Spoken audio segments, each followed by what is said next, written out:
தண்ணி போயிடுங்க. எதுக்குன்னு பார்த்தீங்கன்னா ஆற்று விறகல் ஓடுறதுக்காக அதுக்கு தான் தண்ணி பாய்ச்சல் போகுது.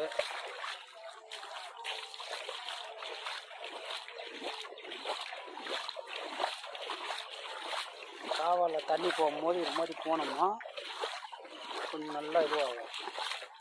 சைடில் இருக்கிறது சில எருவுகள் சில இதுகள்லாம் இருக்கும் சைட்லலாம், அதெல்லாம் வாங்கி நல்லா தண்ணி போட்டால் போகும்.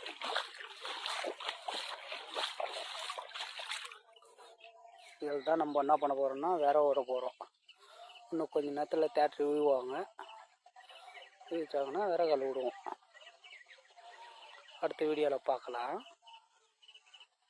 தேங்க்யூ.